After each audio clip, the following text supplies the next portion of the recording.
Hello les amis, je vous retrouve pour une nouvelle vidéo et cette fois je vais vous parler d'un autre sujet qui sera plus d'actualité. Non, je vais pas parler de cartes à jouer, ni Pokémon, ni Magic, mais je vais parler de la Coupe du Monde de foot 2022. C'est une Coupe du Monde qui va démarrer demain, le 20 novembre 2022, et qui se déroulera au Qatar, qui va durer à peu près un mois. Donc, dans cette vidéo, les amis, comme j'ai l'habitude de faire des statistiques, je vais vous donner un maximum d'infos sur cette Coupe du Monde. Je vais vous donner les groupes, le calendrier, tous les matchs éventuels, les dates. Je vais vous donner aussi des statistiques par équipe, les derniers matchs joués, les résultats des équipes entre elles. Enfin voilà, je vais vous donner plein d'infos sur cette Coupe du Monde. Donc c'est vrai que si vous vous intéressez un petit peu au foot, voire même pas du tout, vous saurez comme ça ce qui va se passer pendant un mois. Donc cette Coupe du Monde se déroule au Qatar. Et comme vous pouvez le voir sur ce premier écran, parce que je vais enchaîner les écrans avec plein d'infos, je vais même vous parler des températures. Imaginez, sur ce premier écran, donc cette Coupe du Monde, 32 équipes se sont qualifiées et sont réparties en 8 groupes de 4 équipes, ce qui signifie, dans ces groupes, chaque équipe va s'affronter.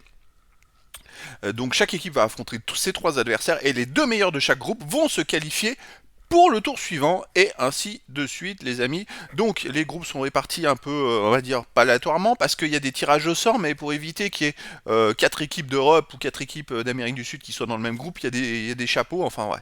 Voilà, donc dans le groupe A, les amis, on a le Qatar, pardon, le Qatar, l'Équateur, le Sénégal et les Pays-Bas. Dans le groupe B, on a l'Angleterre, l'Iran, les États-Unis et les Pays de Galles. Dans le groupe C, Argentine, Arabie Saoudite, Mexique et Pologne. Je vais vous donner plein d'infos. Dans le groupe D, la France, l'Australie, le Danemark, la Tunisie. Groupe E, Espagne, Costa Rica, Allemagne, Japon.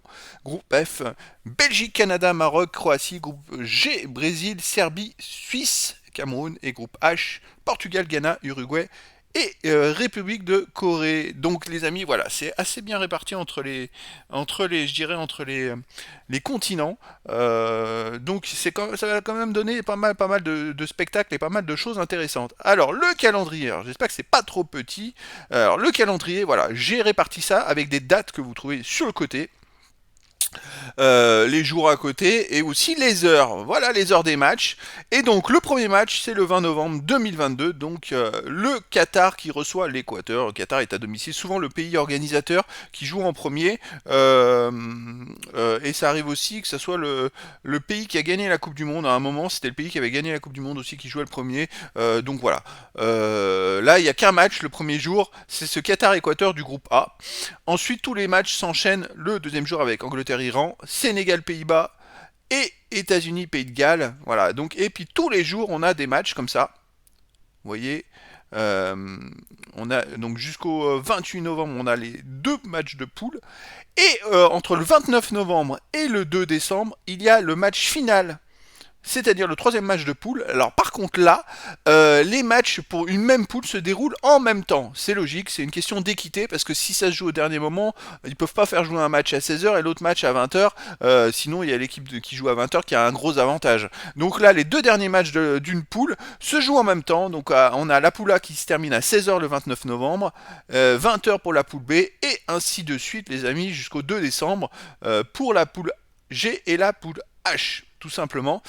Alors, ça fait quand même un écart, les amis, comme vous pouvez le voir, entre la poule A qui va jouer par exemple le 29 novembre et la poule G qui va jouer carrément le 2 décembre, c'est-à-dire 3 jours après. Donc il y a là quand même quelque chose. Voilà, je vous donne une info. Si vous êtes par ailleurs, si vous aimez bien faire des stats ou des analyses ou aller voir quel serait éventuellement le futur vainqueur. Imaginez tout ça, il faudra tenir compte quand même de ces 3 jours de récupération. Pour moi, ça va être super important. Les effectifs qui n'auront pas un banc énorme, ces 3 jours, ça va énormément compter. Alors, sauf pour ceux qui sont dans les poules G et H, qui sont des super équipes, qui gagnent les 2 premiers matchs, qui sont déjà assurés d'être qualifiés pour la suite.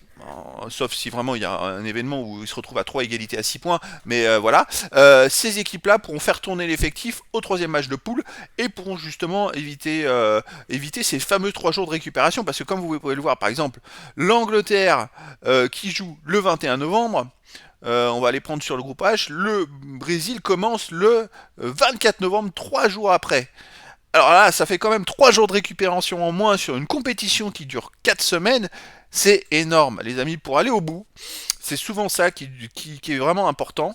Voilà, donc là je vais faire une petite aparté justement. Pourquoi? Parce que aussi on a les températures. Alors les températures, c'est entre autour de 29 degrés, 28, le 24, vous voyez 27, 27, 27, 26, 27. Ça c'est les températures moyennes la journée. C'est-à-dire que la compétition, cette Coupe du Monde va se dérouler entre des températures entre 24 et 29 degrés, donc ce sont des températures d'été.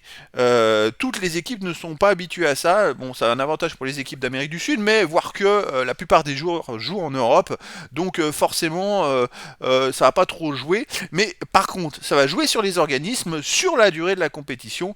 Donc voilà, les amis, moi je pense qu'il faut vraiment tenir compte de ça. Alors comme je vous expliquais, l'Angleterre est dans le groupe B. Et cette Angleterre-là, par exemple, va jouer 3 jours avant le Brésil qui est dans le groupe G, par exemple. Alors, le groupe B et le groupe G, qu'est-ce qui se passe arrivant en huitième de finale?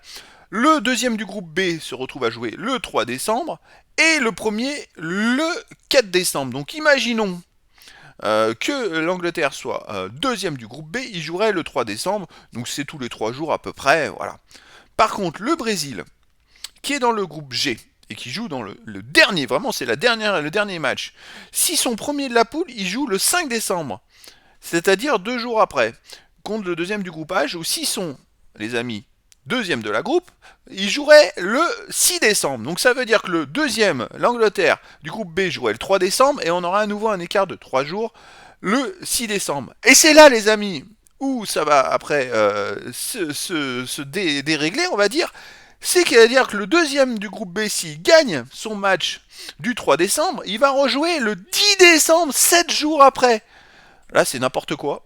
Moi, je vous dis tout de suite, ça veut dire que l'équipe va ne pas jouer pendant 7 jours. Alors, quand il y a, les amis, des matchs tous les 3 ou 4 jours, il y a un rythme qui se fait vis-à-vis des entraînements, vis-à-vis de tout. Là, de couper pendant 7 jours, bah, c'est pas forcément une bonne chose. Par contre, ça veut dire que le deuxième du groupe G va jouer, lui, à nouveau, selon son rythme, de 4 jours.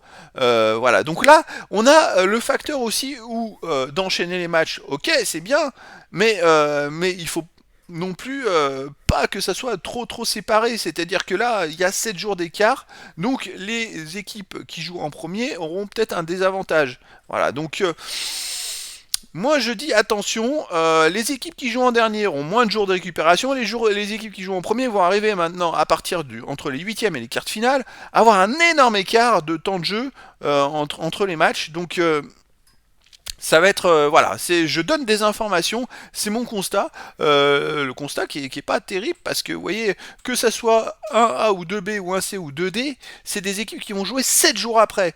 Et dans le cas du 4 décembre, le 1D ou 2C, il jouera ici dans la deuxième partie, vous voyez. Alors, je trouve que c'est quand même hallucinant parce que ça veut dire 7 jours après aussi, alors que les groupes qui sont F, G, H, qui sont ici, ils auront moins de temps de récupération, mais un rythme plus régulier.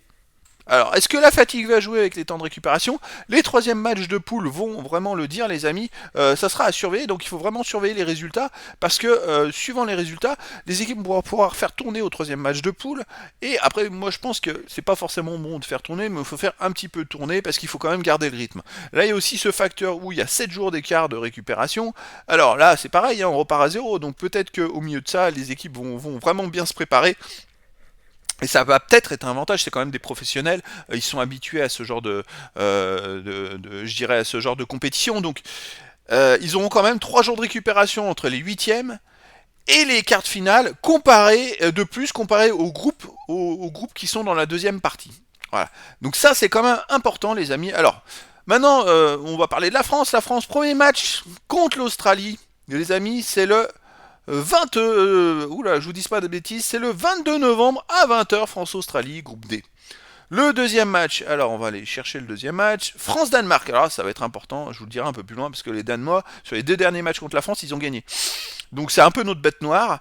Ils vont jouer la France à 17h le 26 novembre. Je parle pas des terrains, hein, parce que les terrains, vu que les stades ont été construits, j'imagine que les pelouses sont belles, que les terrains sont bons, donc les conditions sont les mêmes pour tout le monde. Et le dernier match de la poule D, c'est ici, c'est Tunisie-France à 16h, le 30 novembre. Voilà. Donc après, soit la France est deuxième du groupe D, s'ils se qualifient, hein, je dis bien, parce qu'ils sont pas encore qualifiés, hein. Et ils peuvent jouer le 3 décembre, soit ils sont premiers du groupe D, ils joueraient le 4 décembre.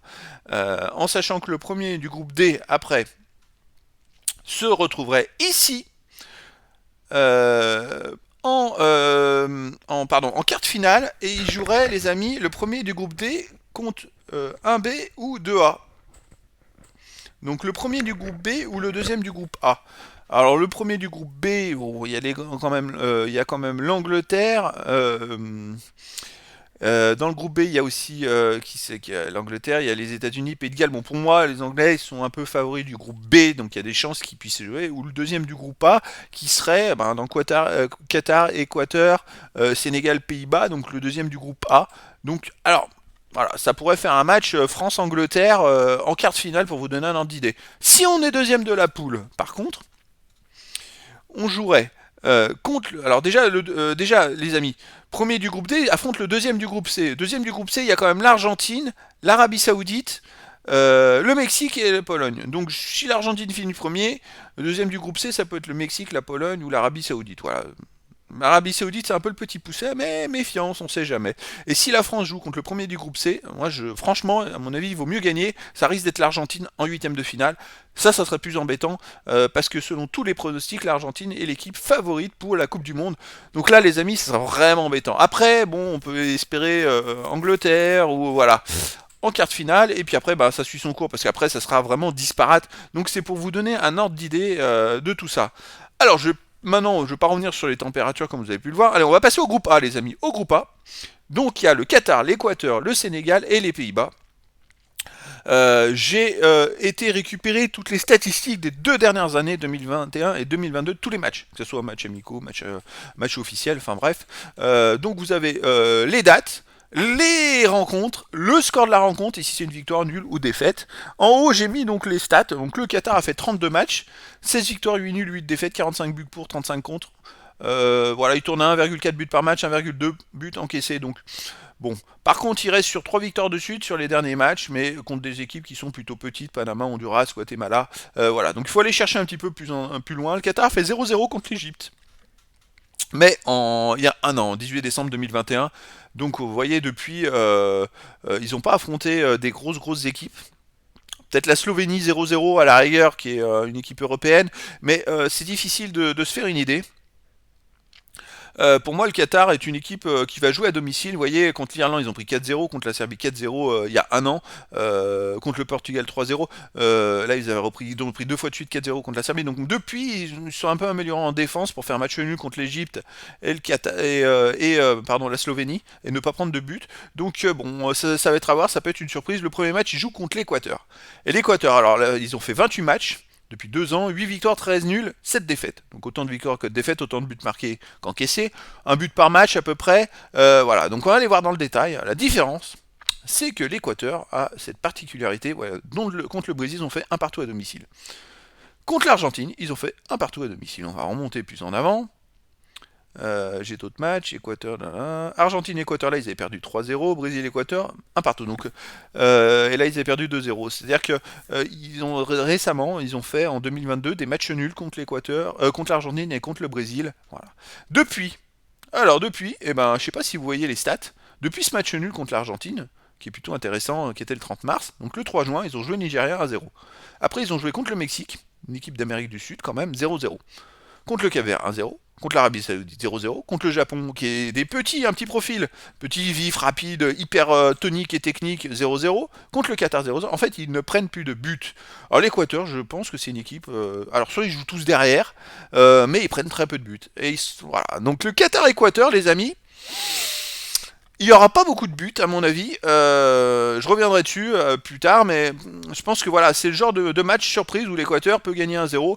Alors, bon, on a entendu des rumeurs disant que le Qatar avait acheté des 7 millions de dollars des joueurs de l'Équateur. Bon, j'y crois pas trop, mais je pense que ça, s'il y en a qui veulent pas perdre leur boulot à vie, je vois pas l'intérêt. Voilà, donc bon, on va espérer que ce soit un match quand même qui soit vraiment à la régulière. Mais voilà, c'est vraiment aléatoire. Le Qatar joue à domicile. Ils vont tout donner. Et l'Équateur prend pas beaucoup de buts, n'en marque pas beaucoup non plus, mais voilà, qu'est-ce qui va se passer si l'Équateur gagne, marque en premier? Je suis pas sûr qu'ils perdent le match. Si le Qatar marque en premier, je suis pas sûr que l'Équateur revienne. Pour vous donner un ordinateur, on a aussi le Sénégal qui a fait qu'une seule défaite, les amis, en 2 ans.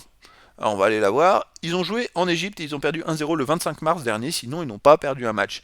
Alors Sadio Mané, a priori, est blessé, il ne jouera pas la Coupe du Monde, c'est leur meilleur joueur, c'est le joueur emblématique du Sénégal.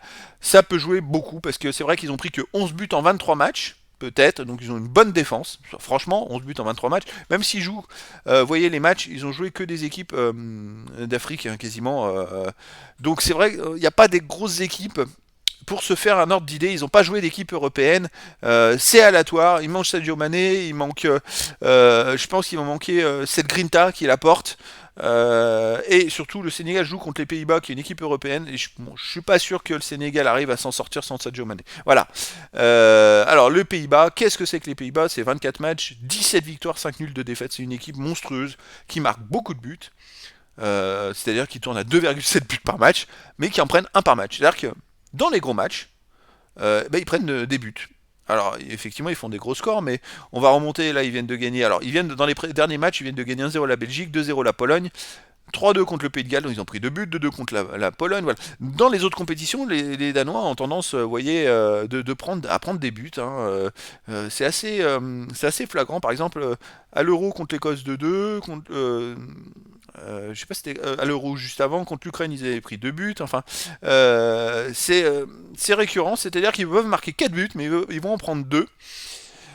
Qu'est-ce qu'ils ont, les Pays-Bas, comme match intéressant? Bon, il y a beaucoup de matchs contre les équipes européennes, hein.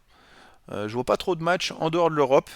Donc c'est difficile de se faire une idée sur l'évolution qu'ils peuvent avoir les Pays-Bas contre les équipes sud-américaines ou contre les équipes africaines, dont le style de jeu n'est pas forcément le même.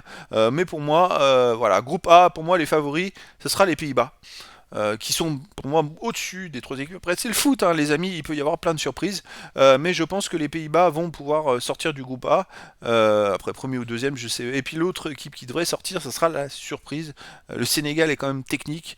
L'Équateur et Qatar, le Qatar joue chez lui, l'Équateur ne prend pas de but, l'Équateur ils peuvent embêter tout le monde. Si les Pays-Bas gagnent les 2 premiers matchs, ils jouent au dernier match contre le Qatar, qui... Ah, donc les Pays-Bas, le troisième match, ils vont peut-être faire tourner, le Qatar n'aura rien à perdre et peut au dernier match se qualifier. Tout dépendra de leur premier résultat. Donc, bon, c'est à voir, c'est aléatoire. Je vois bien les Pays-Bas sortir et après, ce sera pour moi peut-être le Qatar qui se finira deuxième. Ça dépend du Sénégal en fait, si le Sénégal réussit. Mais je pense Sénégal-Pays-Bas premier match, les Sénégalais s'ils perdent, après ils vont jouer le Qatar au deuxième match qui va jouer à domicile, qui va tout faire pour pas perdre. Donc les Sénégalais ils risquent de se retrouver au troisième match avec un match nul et un seul point. Et il va falloir jouer contre l'Équateur à la qualif, alors que l'Équateur va jouer tous derrière. Ça se trouve parce qu'ils auront fait un match nul. Ça va être très compliqué. Les Sénégal n'a pas le bon calendrier, on va dire, sur cette Coupe du Monde. Allez, on enchaîne groupe B, les amis. Le groupe B, c'est Angleterre, Iran, USA et Pays de Galles. Alors là, la tendance qui sort, c'est vraiment l'Angleterre. En plus, il y a quand même beaucoup de joueurs de cette équipe anglaise qui jouent la Ligue des Champions et c'est des périodes d'années où il y a beaucoup de matchs et beaucoup de matchs importants. Et les Anglais sont plutôt rodés avec ça. Pour moi, c'est l'équipe qui est un peu favorite, surtout que à l'Euro, elle était finaliste de l'Euro, du dernier Euro en 2021. Bon, c'était chez elle, ok. Elle a perdu juste au tir au but contre l'Italie. Mais pour moi, c'est une équipe qui devrait normalement s'en sortir première ou deuxième. Après, c'est aléatoire. Alors, les Anglais, c'est vrai que ils tournent à 2,3 buts marqués, 0,6 encaissés. C'est quand même une équipe. Bon, ils ont mis 10-0 contre San Marin. Par contre, ça monte la moyenne, hein. Mais récemment, là, ils viennent de faire un match nul contre l'Allemagne, 3-3. C'est aléatoire, ils ont perdu en juin contre la Hongrie 4-0, contre l'Italie en septembre 1-0, voilà. C'est-à-dire qu'ils n'ont pas gagné un match, l'équipe nationale, depuis le 29 mars dernier contre la Côte d'Ivoire, 3-0. Alors voilà, par contre, contre les petites équipes comme ça, enfin les petites équipes, les équipes qui ont moins d'effectifs importants, ou voilà, les équipes qui sont censées être moins fortes, ils arrivent à s'en sortir. Contre les plus grosses, c'est plus compliqué, donc c'est aléatoire. L'Angleterre, c'est vraiment aléatoire. Ils jouent contre l'Iran au premier match. Eh ben, ça sera la surprise ou pas. Alors après, l'Iran, c'est vrai que l'Iran joue surtout des matchs pas contre des grosses nations, on va dire. Donc c'est difficile de se faire une idée. En plus, il y a le Cambodge 10-0. Enfin, voilà, ils tournent à 2 buts par match. Ils en prennent pas beaucoup, mais c'est une équipe. Qu'est-ce qu'ils ont? Ils ont perdu 2-1 contre l'Algérie. Ils ont gagné 1-0 contre l'Uruguay. Donc vous voyez, contre la Corée du Sud, ils ont perdu 2-0. C'est difficile de se faire une idée parce qu'ils n'ont pas joué des très très gros. Après, on a les États-Unis qui eux enchaînent beaucoup de matchs. 30 matchs quand même en 2 ans. Par contre, là, c'est 19 victoires, 6 nuls, 5 défaites, 55 à 17 au nombre de buts marqués, donc ils tournent à 3 buts de plus que l'adversaire par match. Contre le Maroc, ils ont quand même eu 3-0 le 2 juin dernier, contre l'Uruguay 0-0, ils prennent pas de but. Là, très peu, pardon. Là, ils ont perdu 2-0 contre le Japon. Le Japon qui est hyper vif et technique. Arabie Saoudite 0-0 le 27 septembre dernier. Alors, Arabie Saoudite, ça va être le petit poussé, mais j'en parlerai un peu plus tard. Voilà, contre le Mexique, ils ont gagné 2-0. C'est vraiment aléatoire ici 1-0. Donc les Mexicains, moi j'ai l'impression quand même que les États-Unis contre les équipes sud-américaines, ça les arrange. Par contre, quand c'est en dehors des Sud-Américains, je sais pas, un jeu conventionnel un peu comme le Pays de Galles, il va falloir voir. Le Pays de Galles, 25 matchs, et eux, c'est vraiment des résultats pas terribles, hein. 9 victoires, 7 nuls, 9 défaites. Ils ont pris plus de buts qu'ils en ont encaissé. Mais après, ils ont une culture européenne qui peut, eux, par contre, leur permettre de sortir du groupe. Ça peut être la surprise. Voilà, c'est vrai qu'ils dernièrement, ils sont restés sur 3 défaites. Ils n'ont pas gagné un match depuis le 5 juin dernier contre l'Ukraine 1-0. Sinon, ils en ont gagné qu'un. Il y en a une autre victoire ici en début d'année, donc ils ont fait que 2 victoires cette année. Voilà, c'est pas terrible. Mais je pense que les Pays de Galles devraient sortir de la poule, sauf si les États-Unis font quelque chose d'intéressant. Parce que le premier match, c'est États-Unis-Pays de Galles. Si les États-Unis battent le Pays de Galles, je pense qu'ils vont jouer pour la qualif. Parce que les États-Unis joueront l'Iran au dernier match. Et après, contre l'Angleterre, bon, ils pourront peut-être un peu moins se stresser, on va dire. Donc, c'est à voir. Le calendrier est favorable quand même au Pays de Galles qui joue en premier des États-Unis, qui doit faire le boulot. Parce qu'après, ils jouent contre l'Iran, ils peuvent se retrouver qualifiés avec 2 victoires en 2 matchs. Comme ça règle le problème. Et on peut imaginer un dernier match Pays de Galles-Angleterre avec 2 équipes qui auront 6 points et qui vont jouer la première place et les États-Unis un match qui compte pour le beurre, mais bon, c'est pas sûr. En tout cas, on verra, ça sera peut-être la surprise ou pas. Allez, groupe C, c'est Argentine, Arabie Saoudite, Mexique et la Pologne. Donc l'Argentine est vraiment ultra favorite, les amis. Vient d'enchaîner quand même 5 victoires de suite dans les matchs amicaux. Mais c'est pas des grosses équipes, mais bon, contre l'Italie, ils ont quand même mis le 1er juin dernier 3-0. C'est pour vous donner une idée, l'Italie qui a été championne d'Europe derrière. Voilà. L'Argentine est en super super forme. Ils ont fait seulement un match nul cette année contre l'Équateur. On revient sur l'Équateur. Sinon, ils ont tout gagné depuis le début de l'année. C'est que des victoires. C'est-à-dire 9 victoires et un match nul, aucune défaite. Contre le Brésil, il y a eu 0-0. Les matchs de cette année contre le Brésil ont été arrêtés et annulés. Donc difficile de se faire une idée, mais pour moi, l'Argentine est peut-être. Il n'a pas perdu depuis 2 ans, de toute façon. 18 victoires, 7 nuls, aucune défaite, 52 buts pour, 9 contre. Peut-être l'équipe favorite pour la Coupe du Monde. Surtout que dans la poule, ben, pour moi, il devrait sortir de la poule assez facilement. Il joue contre l'Arabie Saoudite, qui est le petit poussé. Alors, le petit poussé, moi, je dis toujours méfiance. Parce que l'entraîneur, c'est Hervé Renard depuis 19 matchs. Et Hervé Renard, il a toujours tendance à galvaniser ses équipes et à transformer des petites équipes en guerriers. Donc, moi, je dis méfiance. On peut voir d'ailleurs qu'ils ont énormément progressé, l'Arabie Saoudite, tout au long de ces 2 années. Alors, ils font beaucoup de matchs nuls. Ils ont fait des petites défaites. Ils ont perdu un match amical contre la Croatie 1-0. Moi, je suis allé voir les stats. Ils ont tiré 3 fois plus que les Croates. Alors, ils ont eu 2 fois moins de possession de balles, mais ils ont tiré beaucoup plus. Donc je pense qu'il a dû éduquer un petit peu l'équipe dans un style de jeu contre-attaque rapide et surtout bloc bas avec deux joueurs qui défendent sur le porteur du ballon. Enfin, j'imagine ça. Et avec des ailiers qui vont très très vite, ça sera à voir. Donc c'est vrai que les premiers matchs vont donner une tendance ou pas. Mais bon, l'Argentine est tellement fort techniquement, même si l'Arabie Saoudite joue tout derrière, et je pense qu'à un moment ça va passer. Voilà. Après, on a le Mexique. Alors pour sortir du groupe, on verra le Mexique, qui est une équipe qui est toujours rigoureuse et voilà, qui joue énormément de matchs, qui a joué 37 matchs depuis 2 ans. Ça, c'est l'avantage, c'est-à-dire que c'est une équipe qui est capable d'enchaîner les matchs. Même si bon, les résultats sont pas forcément là. Dernièrement, voilà, contre la Suède ils ont perdu 2-1, contre l'Irak 4-0, mais ils ont pas des bons résultats. Faut dire ce qu'il est dès qu'ils jouent une équipe qui est un peu plus forte. Vous voyez, contre l'Uruguay, ils perdent 3-0. Contre l'Équateur, bon, ils ont fait 0-0, mais dès qu'ils jouent une équipe un peu plus forte, ils ont un peu plus de mal. Donc là, ça va être compliqué, je pense. Mais bon, ça peut être la surprise de la poule. Après la Pologne. Alors la Pologne, en 24 matchs depuis 2 ans, 10 victoires, 7 nuls, 7 défaites. C'est une équipe solide.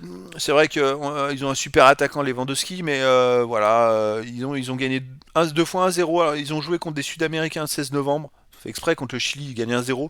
La Pologne, c'est quand même culture solide européenne. Par contre, quand ils jouent contre les Pays-Bas ou en Europe, ils ne gagnent pas. Ils ont du mal, les Polonais. Mais contre des équipes autres, sud-américaines, qui n'ont pas la même culture, je pense que, par exemple, Lewandowski, dans un match contre l'Arabie Saoudite, si la Pologne fait beaucoup de centres, à un moment, il va mettre une reprise, il va mettre une tête. Enfin, il y aura quelque chose. Contre le Mexique, ça va être un peu pareil. Après, contre l'Argentine, ça va trop vite. Donc, pour moi, là, les amis, favori de la poule, c'est l'Argentine, bien évidemment, pour la première place. Deuxième place, vous voyez, premier match, c'est Pologne-Mexique. Donc, si la Pologne bat le Mexique, bah, la Pologne, après, ils joueront l'Arabie Saoudite au deuxième match sans aucune pression. Je pense qu'ils seront bien partis pour se qualifier, surtout qu'après, ils jouent contre l'Argentine. On peut se retrouver dans le même cas de figure que le groupe B, avec 2 victoires au dernier match, avec un Pologne-Argentine avec 2 équipes déjà qualifiées avec 2 victoires chacune. Et un des matchs qui comptera pour le beurre, mais ça dépendra du Mexique-Pologne. Parce que de toute façon, même si l'Argentine, imaginons, grosse surprise, ne gagne pas contre l'Arabie Saoudite, je pense qu'il va y avoir un tellement bas de combat que contre le Mexique, et après ils arriveront à s'en sortir. Que les autres, je me dis, bon, à un moment tu rentres dans un engrenage, tu peux être coincé. Donc ça va être très intéressant de voir le premier match Mexique-Pologne, ce que ça va donner, et puis aussi l'Arabie Saoudite, est-ce qu'elle peut créer la surprise avec son jeu en compte? Imaginons que l'Argentine bute sur la défense de l'Arabie Saoudite et n'arrive pas à marquer. Il va falloir voir un peu les stats des matchs individuellement et puis l'évolution de la Coupe du Monde. Mais c'est clair que de toute façon, les petites équipes n'auront pas les effectifs pour aller jusqu'au bout. Je pense pas. C'est pas une Coupe du Monde avec une chaleur autant aussi importante et d'aussi gros matchs et effectifs qui va permettre à une petite équipe de sortir du lot. Enfin, j'ai du mal à y croire sans avoir un gros effectif parce qu'à un moment ils vont exploser. Je pense à l'Islande, c'était à l'Euro en 2016 en France, qui est allé en quart de finale et donc qui sortait des performances et à un moment, bah, contre la France, ils ont pris 5-1. Physiquement, ils pouvaient plus. Ils ont tout donné 4 matchs. Le cinquième, bam, ça a pété. L'élastique a pété. Ils ont pris 5 buts. Ils ne pouvaient pas. Voilà. Donc physiquement, je pense qu'il y a des petites équipes qui ne vont pas forcément aller au bout, surtout s'ils demandent, si le jeu demande, c'est un jeu énergivore. Je pense comme Hervé Renard, parce que pour sortir contre les grosses équipes, déjà les joueurs ils sont pas forcément aguerris pour jouer ce type de match. Ils jouent pas forcément tous dans des grands clubs européens où ils enchaînent des matchs. Donc ce serait à voir. Voilà, mais je pense que sur le long terme, les petites équipes sur une compétition comme ça avec des super terrains, je pense pas que ça va être des champs de patates. Donc ça va être à voir. Allez, le groupe D, les amis. Groupe D, on a la France, Australie, Danemark, Tunisie. Eh oui, Cocorico, les Français, ils sont là. Par contre, c'est pas terrible, les amis. Les Français, 24 matchs, 13 victoires, 8 nuls, 3 défaites, 49 buts plus 19, ça fait plus 30, 2 buts par match, 0,8 encaissés, mais surtout les derniers matchs, pas top, les amis. C'est-à-dire qu'effectivement, alors déjà, on est hyper irrégulier. Là, on avait fait en 2021 5 victoires de suite. Après, on fait 5 nuls de suite. Après, on fait 7 victoires de suite. Et depuis ces 7 victoires, on n'a fait plus qu'une victoire en 6 matchs, dont 3 défaites et 2 nuls. Et sur ces 3 défaites, on a perdu 2 fois contre le Danemark qui se retrouve dans notre poule. Alors on a trouvé le moyen de perdre en France contre le Danemark et à l'étranger au Danemark. Les 2 matchs.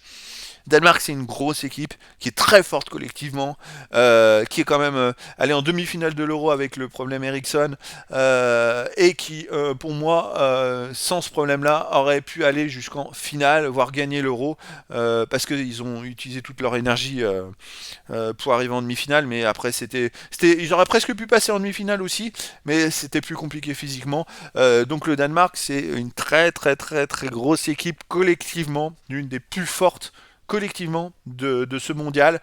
Donc ça va être à surveiller. Donc voilà, alors la France a perdu 2 matchs contre le Danemark et va jouer contre le Danemark en poule. Ça sera d'ailleurs le France-Danemark du 26 novembre. Donc bon, au début on a France-Australie. Les Australiens c'est toujours une équipe qui est plutôt rigoureuse, qui est costaud, qui met des coups. Alors vous voyez dans les 19 matchs qu'ils ont fait, ils ont fait 12 victoires, 4 nuls, 3 défaites, beaucoup de buts pour. Ils marquent 3 fois plus de buts qu'ils en encaissent. Alors à titre d'indication, contre l'Australie, contre la Nouvelle-Zélande de 0, récemment ils ont gagné 2 fois la Nouvelle-Zélande. Bon c'est pas... Pérou 0-0. Je cherche, est-ce qu'il y a un match contre le Japon? Ils ont perdu 2-0. Bon, c'est pas étonnant. Le Japon est très rapide. La Chine un partout. Là, ils avaient perdu 2-1. Ils perdent contre le Japon. Ils perdent régulièrement. Il n'y a pas de match contre des équipes européennes qui permettrait de se faire une idée voilà, du niveau de l'Australie. Ça a un style de jeu à part. Après, ben justement, on a le Danemark. Le Danemark, 26 matchs. Alors eux, ils donnent tout. C'est-à-dire que des matchs nuls, il n'y en a qu'un en 2 ans qui était en Allemagne le 2 juin 2021. Voilà, c'est tout. Ils ont fait un seul match nul, les amis. Waouh, c'est incroyable. Hein. Et puis ils ont perdu en demi-finale de l'Euro en Angleterre, parce que c'était l'Angleterre qui jouait à domicile, 2-1. Donc les Danois, c'est plutôt costaud.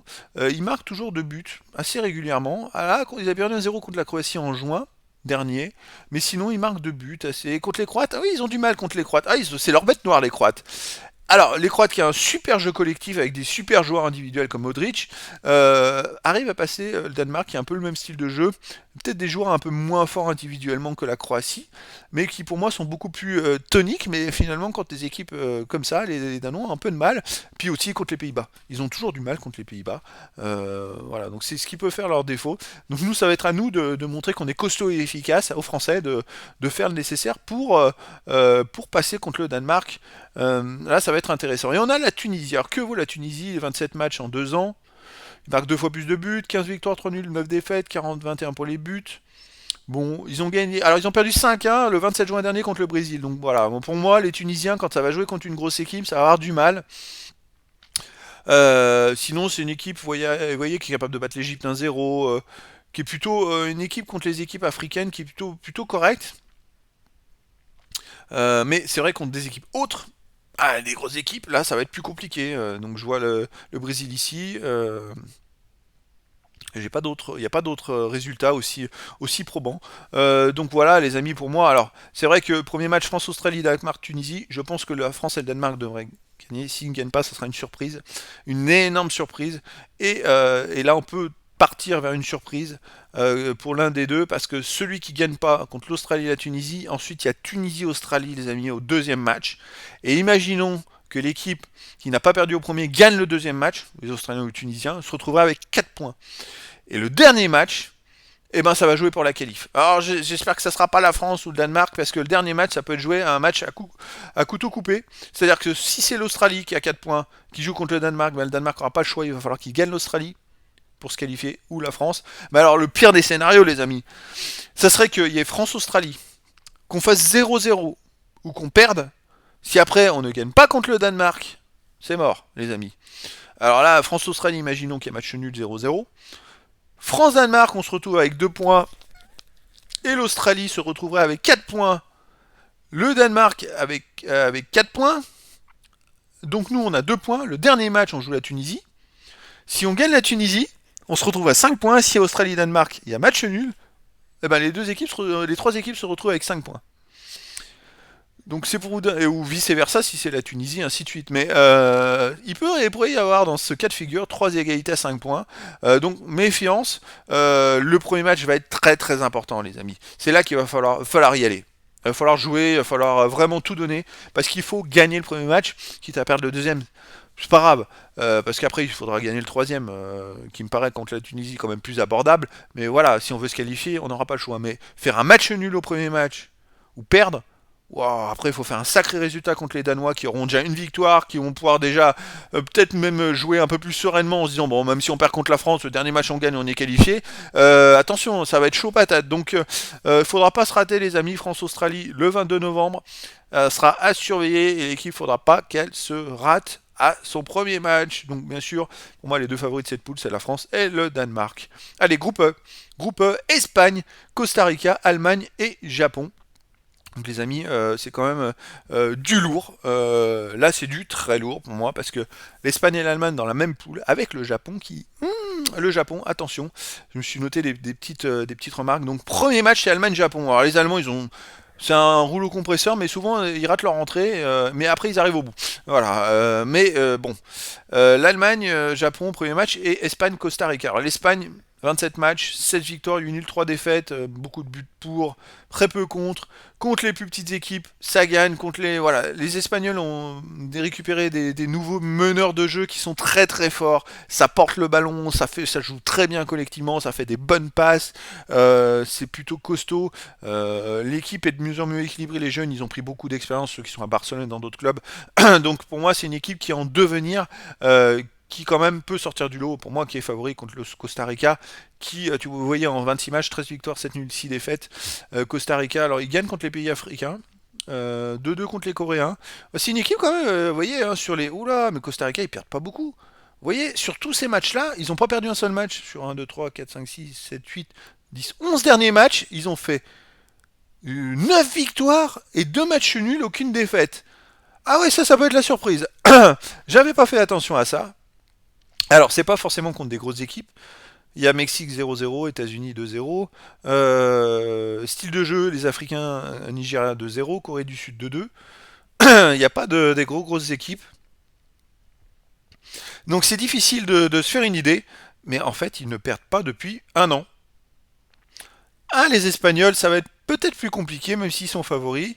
Voilà, c'est intéressant de voir les matchs du Costa Rica. L'Allemagne, sur les 25 matchs, 13 victoires, 7 nuls, 5 défaites, beaucoup de buts. Alors, les Allemands, ils mettent beaucoup de buts, mais bon, ils ont joué Liechtenstein 9-0. Ils ont gagné 5-2 contre l'Italie. Alors moi j'ai mis Allemagne-Italie 5-2, c'était quand le 14 juin dernier. Ah, j'aurais aimé voir le score du pourquoi ils ont mis 5-2, qu'est-ce qui s'est passé. Les Italiens ils ont un peu explosé en vol, hein. Contre les Hongrois, alors les Hongrois sont assez en forme, ils ont battu l'Angleterre 4-0 aussi, ils ont battu l'Allemagne 1-0. Allemagne-Angleterre 3-3, au Mans 1-0, petite victoire pour les Allemands. Je sais pas, les Allemands, c'est aléatoire, je sais pas s'ils seront aussi forts que ça à cette Coupe du Monde. Il joue contre le Japon. Et pour moi, le Japon, alors là, c'est 21 matchs, 15 victoires, 2 nuls, 4 défaites. C'est un style de jeu très vif, déroutant, tonique. 56 buts pour, 10 contre, plus 46. Vous voyez, ça met des buts. Alors contre les petites équipes, 14-0, 10-0. Mais surtout, ils ne perdent pas beaucoup de matchs. Ils ont joué contre le Brésil le 6 juin dernier. Ils ont perdu 1-0.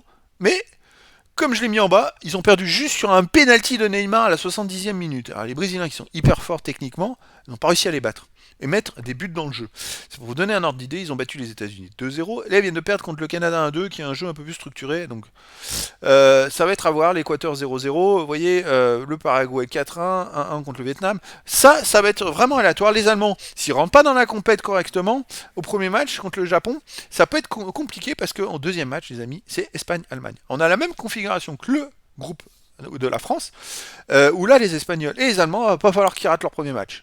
S'ils ratent leur premier match, il y en a un des deux qui peut se retrouver en carafe. Tout simplement. Parce qu'après Espagne-Allemagne au deuxième match. Et on peut se retrouver avec le même cas de figure où l'Allemagne s'est fait éliminer de l'Euro chez lui en ayant perdu contre la France au premier match. Après, ils ont gagné 4-2 le deuxième, puis après, ils avaient perdu dans le dernier. Ils n'arrivaient pas à jouer. Enfin bon, voilà. Donc, si vous voulez, les amis, Espagne-Allemagne favori. Mais Costa Rica montre depuis un an qu'ils sont capables de rivaliser contre des équipes. Et le Japon, ce qui peut être la grosse surprise avec un style de jeu très percutant. Donc attention, on n'est pas à l'abri d'une surprise, et moi je ne serais pas étonné qu'il y ait une surprise dans ce groupe, les amis, surtout que l'Espagne-Allemagne du deuxième match, c'est le match de la mort, quoi. Donc voilà, donc là c'est un groupe qui va être intéressant à voir dès les premiers matchs. Allez, le groupe F, Belgique, Canada, Maroc, Croatie. Alors là, bien sûr, quand on regarde le groupe, on se dit il y a quand même deux équipes qui sortent du lot. C'est la Belgique qui est quand même habituée à se qualifier pour les huitièmes. La Croatie qui vient de faire des super résultats récemment, qui est une équipe hyper forte collectivement, techniquement, qui a des super joueurs. Donc la Belgique sur les 26 matchs depuis 2 ans, 15 victoires, 5 nuls, 6 défaites, 56-27 pour les buts. Ah, ça met des buts, mais par contre sur les matchs amicaux, là, ils viennent de perdre 2-1 contre l'Égypte et 1-0 contre les Pays-Bas. La Belgique a du mal. D'ailleurs, contre les Pays-Bas, ils avaient perdu 4-1 en juin dernier. Ils ont perdu en octobre 2021 contre l'Italie et contre la France. La Belgique, en fait, contre les très grosses équipes, ils ont toujours du mal. Donc, ils arrivent à passer. Et puis à un moment, ils coincent parce qu'ils n'arrivent pas à sortir les grosses performances pour sortir un gros. Donc c'est voilà, c'est aléatoire. Moi, je pense que la Belgique, premier match contre le Canada, et puis l'autre côté, Maroc-Croatie, c'est quand même les deux favoris. Belgique et Croatie, on va avoir quand même le Canada, 29 matchs, 19 victoires, 5 nuls, 5 défaites. Ils viennent de gagner contre le Japon, match amical contre Bahreïn, ils ont fait 2-2. Donc ils prennent des buts contre des petites nations, et voilà, ils ont un peu de mal à en marquer, ils en mettent deux quand même, mais euh, Canada, je pense que c'est un jeu un peu plus rigoureux. 4-0, est-ce qu'il y a des références contre des Européens, contre le Mexique 2-1? Il n'y a pas vraiment de référence contre des équipes européennes, donc ça va être à voir, mais je pense que quand même, ils sont moins habitués aux gros matchs, voilà, aux grosses confrontations, donc je pense que les Belges sont avantagés. Après, on a la Croatie, on va passer d'abord à la Croatie et après le Maroc. 25 matchs, la Croatie. La Croatie, voilà, il faut s'en méfier. Ils sont très très forts. Vous voyez, ils restent sur 5 victoires de suite. Ils prennent pas beaucoup de buts, hein. Ils ont gagné en France. Ils ont gagné au Danemark, qui est une grosse équipe. Ils ont regagné contre le Danemark. Deux fois. Vous voyez, gagné en Autriche, bon ça, et puis contre l'Arabie Saoudite, là en match amical, mais c'est un match amical. Les Croates, il faut s'en méfier parce que c'est une équipe qui peut aller très loin. Voilà, je vous le dis. Après, gagner la Coupe du Monde, je sais pas, avec les chaleurs, avec l'effectif, qu'il y a des joueurs qui sont vieillissants. Modric, il va pas pouvoir jouer tous les matchs. C'est bon. Après, ils ont un calendrier qui est avantage. Ils jouent contre le Maroc. Et ensuite, ils jouent contre le Canada. Et le dernier match contre la Belgique, s'ils ont gagné les deux matchs, ils pourront faire tourner. Je pense à des joueurs comme Modric, qui est plus vieillissant. Donc voilà. Et en face, on a le Maroc, qui peut être une bête noire éventuellement, qui fait 30 matchs en 2 ans, 25 victoires, 6 nuls, 2 défaites. Il y a Ziyech qui vient de revenir en sélection aussi, parce que c'est plus Aliosic le coach.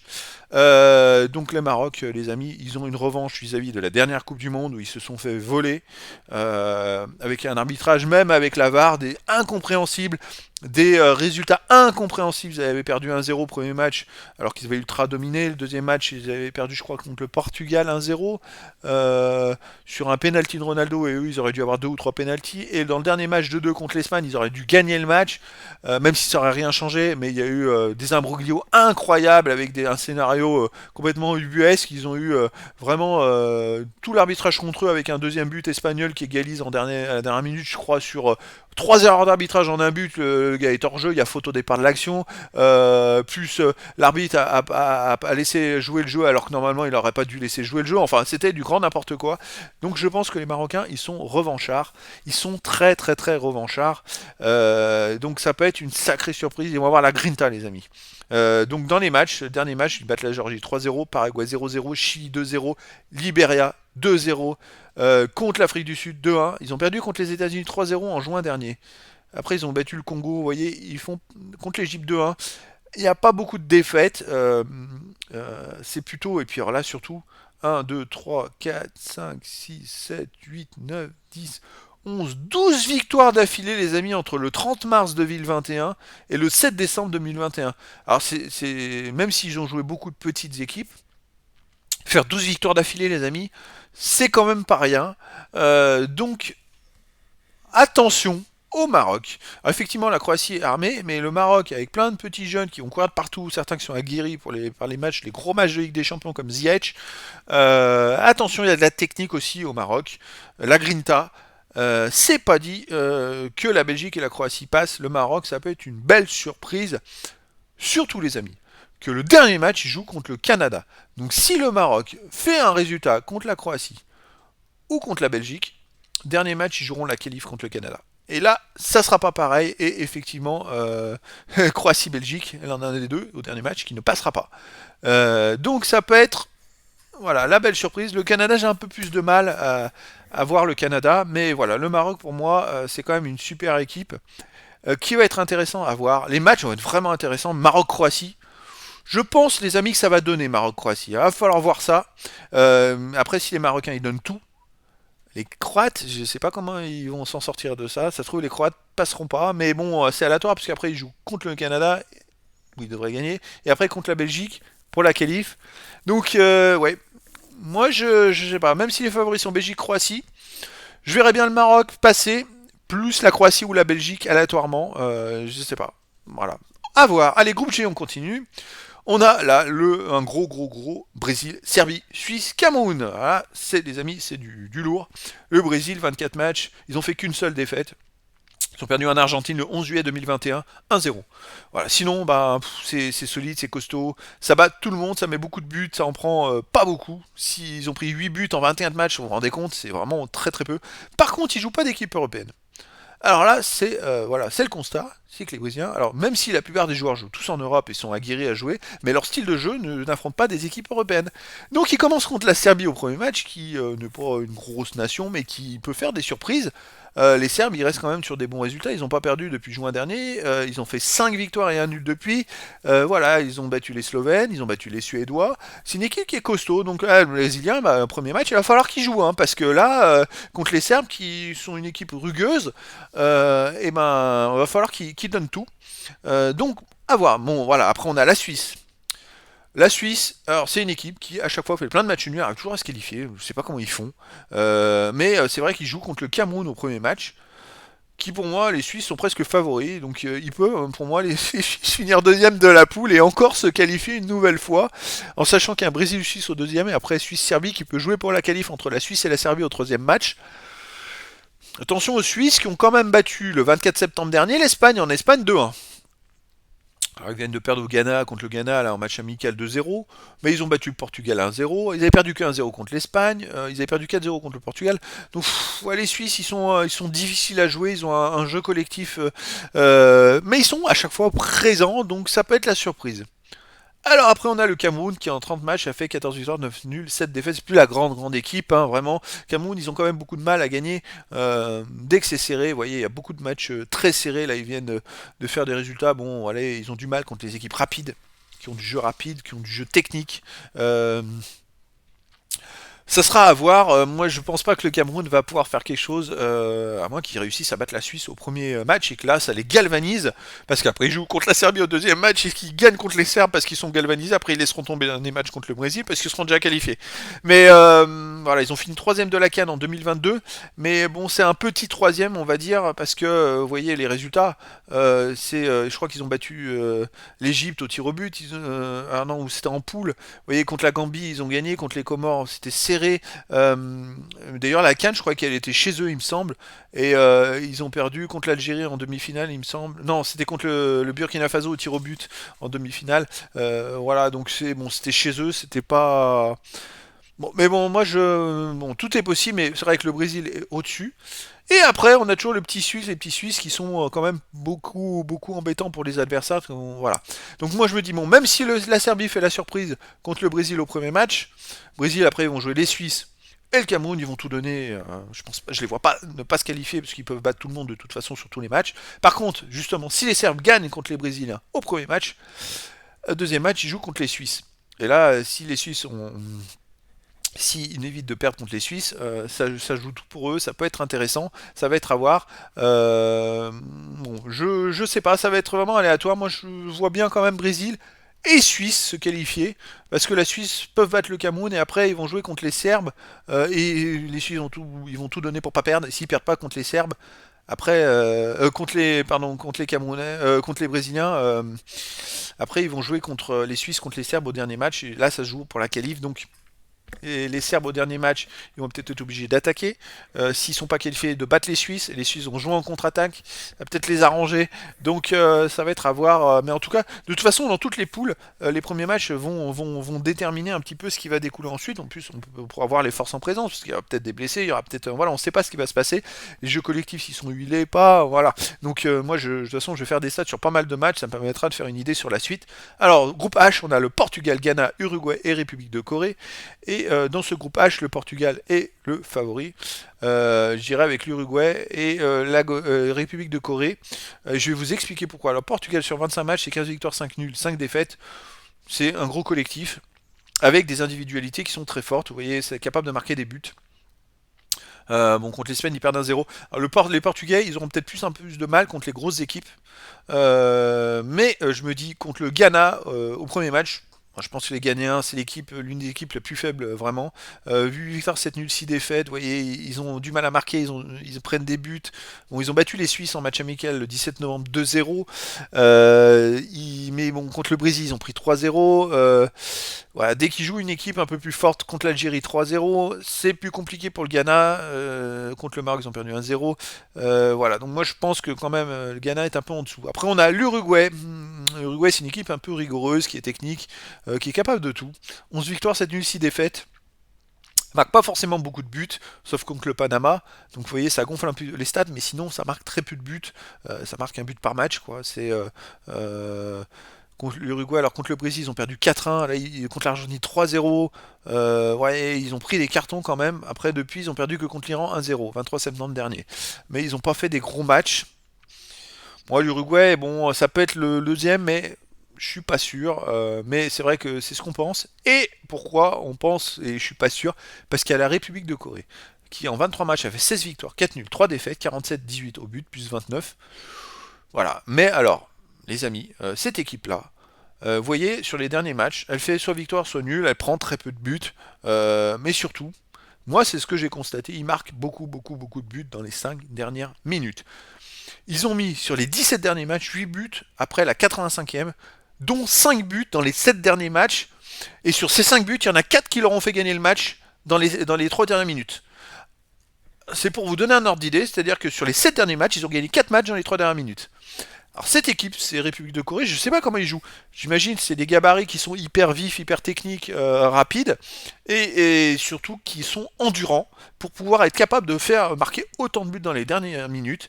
Donc attention les amis, parce que les équipes comme l'Uruguay, effectivement, qui est peut-être potentiellement légèrement plus forte, s'il y a match nul, dans les 5 dernières minutes, ils vont continuer de courir partout les Coréens. Donc pour moi, je verrais bien la République de Corée sortir de la poule et s'en sortir. Surtout que le premier match, il joue contre l'Uruguay, donc il pourrait très bien gagner. Le deuxième match, il joue contre le Ghana, il pourrait très bien gagner. Et le troisième match, il joue contre le Portugal, qui, s'il a déjà fait 2 victoires, va être obligé de faire tourner l'effectif. Et eux, ça peut être aussi vraiment avantageux pour eux, même s'ils ne sont pas encore en passe de se qualifier, parce qu'ils pourraient très bien battre les Portugais au dernier match. Donc pour moi, ça peut être une équipe qui peut battre n'importe qui. Alors, vous voyez, le 2 juin dernier, ils ont perdu 5-1 contre le Brésil, c'est-à-dire contre les grosses équipes, ils ont plus de mal. Ça, je le cache pas. Je le cache pas, mais ils ont quand même battu l'Islande, qui est un jeu européen, 5-1, en Islande le 15 janvier 2022. Donc, je cache pas que contre les grosses équipes, ils auront plus de mal. Mais le contexte, c'est qu'ils vont jouer le Portugal, qui a des potentiellement sera peut-être déjà qualifié. Alors si le Portugal n'est pas encore qualifié au dernier match, là par contre ça peut être embêtant pour eux. Mais s'ils sont déjà qualifiés, et ben ça sera un autre contexte. Donc contre les plus petites nations comme l'Uruguay et le Ghana, la République de Corée, les amis, peut peut-être sortir du lot et peut finir sortir de la poule. Donc moi je verrais bien Portugal et République de Corée sortir de la poule. Ça peut être la surprise. Après, voilà, les premiers matchs vont tout dire. Ça permettra de se faire une tendance sur les équipes vraiment fortes, les équipes en forme ou pas. Mais donc voilà. Donc là, les amis, j'ai fait le tour de toutes ces poules. Qu'est-ce que j'ai aussi les matchs. Donc premier match. Demain c'est Qatar-Équateur. Je pense que demain à 17h, entame de la Coupe du Monde, Qatar-Équateur, voilà. Je pense que je reviendrai un peu plus en avant, faire des petites vidéos par match. Et puis surtout, je vous ferai des vidéos un peu de résultats. Vous voyez, j'ai déjà préparé un petit tableau où je mettrai tous les résultats. Et puis je pense que tous les jours, en fin de journée, je mettrai une petite vidéo de résultats de cette Coupe du Monde. Ça fera un petit suivi de la Coupe du Monde. Bien sûr, je vais continuer à mettre mes vidéos régulièrement, tous les jours, sur des ouvertures cartes Pokémon, sur du Magic, voilà. Mais je vais voir si je peux pas incrémenter aussi des petites vidéos de résultats de la Coupe du Monde avec des stats. C'est vrai que voilà, je vais essayer de faire un suivi et puis aussi de revenir parce qu'après, voilà, les résultats que j'ai pu vous commenter maintenant, et le début de la Coupe du Monde va parler parce qu'il y a des équipes qui jouent pas les unes contre les autres ou qui jouent pas contre des nations d'autres continents, donc forcément c'est difficile de se faire une idée sur les styles de jeu. Mais voilà, il y a des équipes qui vont faire des mauvais résultats, qui vont mal démarrer, il y en a d'autres qui vont bien démarrer. La Coupe du Monde, voilà, elle est très longue et donc il va se passer plein de choses. Mais bon, je vais voir suivant les résultats, je vais pouvoir vous commenter ça et vous donner d'autres informations. Donc voilà, les amis, j'ai fait vraiment un tour d'horizon. Bon, c'est vrai que je suis assez fan de statistiques et donc moi je trouvais que c'était bien. C'était un événement mondial. Alors l'événement est peut-être pas glorieux après tout ce qui s'est passé pour la construction des stades, mais on va essayer de retenir que le foot. Et moi, je vais essayer de vous parler du foot et des stats en général de cette Coupe du Monde. Et puis voilà, donc effectivement, je mettrai des vidéos régulièrement, peut-être tous les jours sur les résultats et sur les matchs à venir avec des stats et des informations. Et puis peut-être que je mettrai aussi des vidéos, mais je mettrai pas les notifications pour pas vous polluer sur des matchs individuels aussi que je mettrai plus le matin. Et je pense que les vidéos de bilan, ça sera plus le soir après les matchs et puis où il y aura les bilans de la journée avec toutes les stats, les classements. Et puis je pense aussi pour le lendemain parler un peu des matchs du lendemain, voilà, mais vite fait. Et puis après je reviendrai peut-être sur certains matchs le matin où je prendrai un match en particulier où je donnerai plein d'infos sur le match qui va se dérouler avec des stats, avec des commentaires sur les forces en présence. Voilà, je vais voir comment je peux gérer parce que ça va faire un gros boulot. Mais c'est vrai que je vais essayer de vous donner un maximum d'infos. Comme ça, s'il y en a qui aiment bien, voilà, ça sera un supplément sur ma chaîne YouTube, en plus des vidéos habituelles. Voilà les amis, eh ben, écoutez, je vous souhaite à tous une très bonne Coupe du Monde 2022 et je vous dis à très bientôt pour une nouvelle vidéo.